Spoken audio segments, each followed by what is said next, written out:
Τις τελευταίες δεκαετίες παρατηρείται αύξηση της τάσης οι καταναλωτές να οδηγούνται προς τις χορτοφαγικές δίαιτες. Αυτό συμβαίνει για δύο λόγους.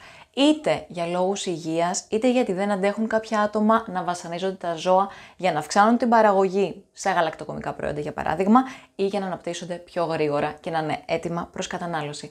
Πάμε όμως να δούμε τι πραγματικά ισχύει.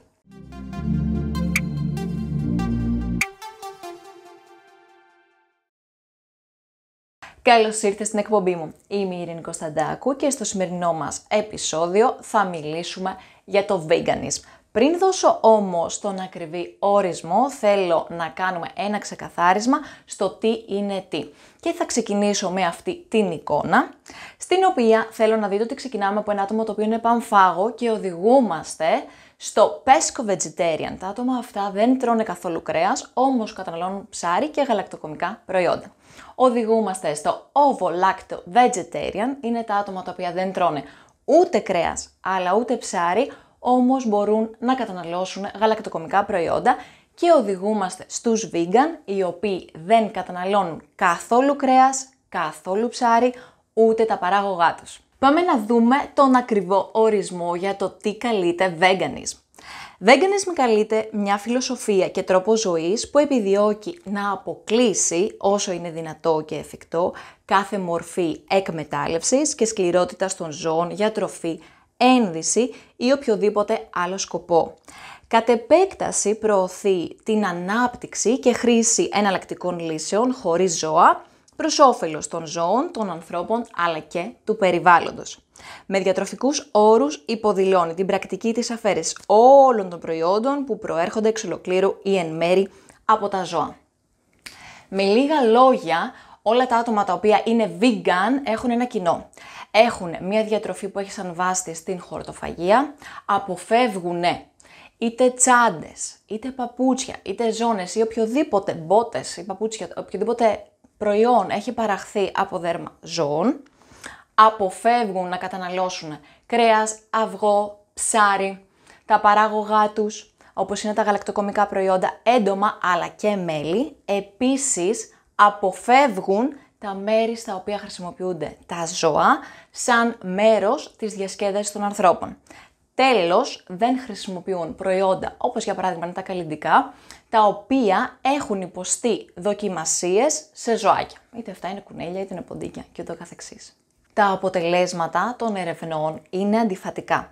Δηλαδή, υπάρχουν μελέτες οι οποίες δείχνουν πως έχουμε μειωμένη θνησιμότητα στις χορτοφαγικές δίαιτες, όπως και μειωμένο κίνδυνο για καρδιακά νοσήματα, όμως υπάρχουν και άλλες μελέτες οι οποίες δεν δείχνουν καμία στατιστικώς σημαντική διαφορά.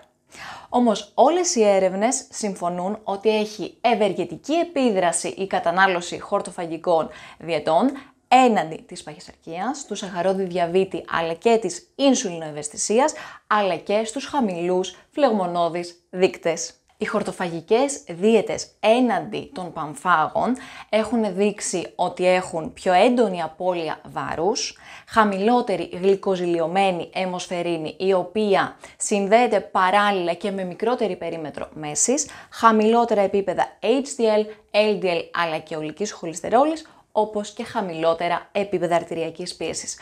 Όσοι δεν έχετε δει το επεισόδιο για την αρτηριακή πίεση, σας το παραθέτω για να το δείτε εδώ. Όμως είναι πιθανό η χαμηλή πρόσληψη θερμίδων που έχουν οι vegan diets να είναι εκείνη η οποία προάγει την υγεία και την ευεξία, διότι είναι γνωστό από παλιά ότι οι δίαιτες μειωμένων θερμίδων ευνοούν τη μακροζωία.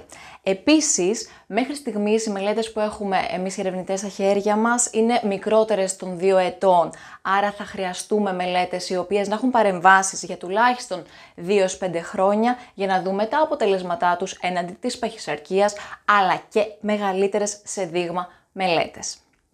Τα ευεργετικά ωφέλη των χορτοφαγικών διαιτών οφείλονται στην αυξημένη πρόσληψη σε μονοακόρεστα και πολυακόρεστα λιπαρά οξέα, τα οποία έχουν καρδιοπροστατευτική δράση έναντι του κορεσμένου λίπους, στην αυξημένη πρόσληψη φυτικών ινών, η οποία είναι υπεύθυνη για τον λιπιδαιμικό έλεγχο, αλλά βοηθάει και στο να γίνεται πιο αργά η πέψη, στην αυξημένη πρόσληψη αντιφλεγμονωδών μορίων έναντι των προφλεγμονωδών μορίων που βρίσκονται στο κρέας, κυρίως εξαιτίας των τοξινών και των αντιβιωτικών που περιέχουν, αλλά και στην αυξημένη πρόσληψη σε αντιοξυδωτικά, επειδή έχουμε πάρα πολύ μεγάλη κατανάλωση σε φρούτα και λαχανικά, ή επίσης και στην αυξημένη πρόσληψη της βιταμίνης C, η οποία βοηθάει στην ενίσχυση του ανοσοποιητικού μας συστήματος, αλλά και στην πρόληψη πολλών ειδών καρκίνου.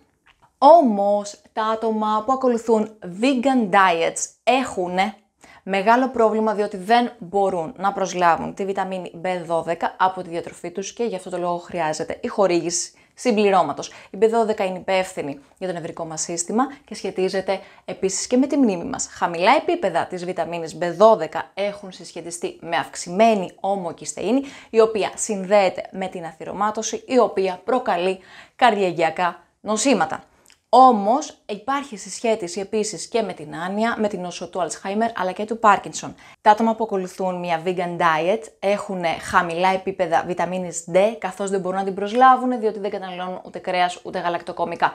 Ωστόσο, για τη βιταμίνη D, επειδή είναι ένα ολόκληρο κεφάλαιο μόνη της, σας παραθέτω το επεισόδιο εδώ για να το δείτε με την ησυχία σας. Τα άτομα που ακολουθούν μια vegan διατροφή έχουν ανάγκη από συμπληρωματική χορήγηση σε ω3 λιπαρά οξέα, τα οποία είναι απαραίτητα για την υγεία όλων μας. Όσοι δεν έχετε δει το επεισόδιο, σας το παραθέτω για να το δείτε εδώ.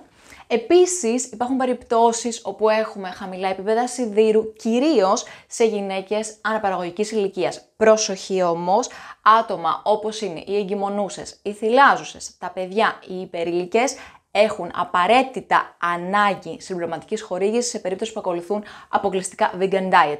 Προσοχή, τα παραπάνω άτομα είναι αναγκαίο να επισκεφτούν κάποιο διαιτολόγο, διατροφολόγο, έτσι ώστε να γίνει ορθή κατάρτιση διαιτολογίου για τις ανάγκες τους, έτσι ώστε να γίνει πρόληψη τυχόν ανεπαρκειών ή ελλείψεων στις παραπάνω βιταμίνες που αναφέραμε. Σας παραθέτω εδώ τη vegan πυραμίδα, έτσι ώστε θέλω να θυμάστε πάντα, πάνω βλέπετε πως έχουμε την άσκηση καθημερινά, τουλάχιστον 60 λεπτά καθημερινή φυσική δραστηριότητα. Στη βάση της πυραμίδας μπορούμε να δούμε ότι έχουμε την κατανάλωση 6 με 8 ποτηριών νερού. Θέλουμε ποικιλία τροφίμων από όλες τις ομάδες που περιέχει η πυραμίδα. Όπως επίσης θέλουμε αποφυγή σε λίπη, έλαια, όπως και πρόσθετα σακχάρων. Στη βάση της θα δείτε, όπως και στη δική μας μεσογειακή πυραμίδα, έχουμε τα δημητριακά. Ανεβαίνοντας έχουμε τα φρούτα και τα λαχανικά, πιο πάνω βρίσκουμε τα όσπρια, αλλά και τα υποκατάστατα που μπορούν να χρησιμοποιηθούν, είτε αυτό είναι γάλα αμυγδάλου, σόγιας, βρώμης, ρυζιού, καρύδας, όπως επίσης τοφού κλπ. Και στην κορυφή της πυραμίδας σως, αυτό που είπαμε και προλίγου, είναι τα συμπληρώματα σε ω3, σε βιταμίνη B12, αλλά και σε βιταμίνη D. Εν κατακλείδη, οι χορτοφάγοι έχουν καλύτερη υγεία, όχι όμως απαραίτητα και μειωμένη θνησιμότητα. Τα αποτελέσματα και τα ευεργετικά συστατικά της χορτοφαγικής διατροφής δεν είναι σαφώς καθορισμένα, καθώς πιθανολογείται ότι είναι πολυπαραγοντικοί οι λόγοι για τους οποίους έχουμε αυτά τα πλεονεκτήματα στην υγεία μας. Ωστόσο, είναι ανάγκη να γίνουν μεγαλύτερες σε διάρκεια μελέτες αλλά και σε πληθυσμό, έτσι ώστε να έχουμε μια πιο σαφή και ξεκάθαρη εικόνα. Αλήθεια, εσύ έχεις σκεφτεί να στρέψεις τη δυτικού τύπου διατροφή που χρησιμοποιούμε τα τελευταία χρόνια και εμείς σαν Έλληνες σε μια πιο χορτοφαγική δίαιτα? Εάν ναι, θα ήθελα να μου γράψεις και για ποιο λόγο σε σχόλιο κάτω από αυτό το βίντεο. Αν σου άρεσε αυτό το βίντεο, κάνε like και share με τους αγαπημένους σου. Εάν δεν έχεις εγγραφεί στο κανάλι μου, κάνε το τώρα και πάτα την καμπανούλα για να ενημερώνεσαι για τα προσεχή επεισόδια. Εάν θέλεις να επικοινωνήσεις μαζί μου, μπορείς να με βρεις εδώ. Εάν έχεις απορίες ή σχόλια σχετικά με τη χορτοφαγική δίαιτα, μπορείς να τις αφήσεις κάτω από αυτό το βίντεο και θα σου απαντήσω άμεσα. Τέλος, μπορείς να με ακολουθήσεις σε Facebook, Instagram και LinkedIn. Εμείς ανανεώνουμε το ραντεβού μας σε μία εβδομάδα ακριβώς. Μην λείψει κανείς. Φιλιά πολλά. Γεια!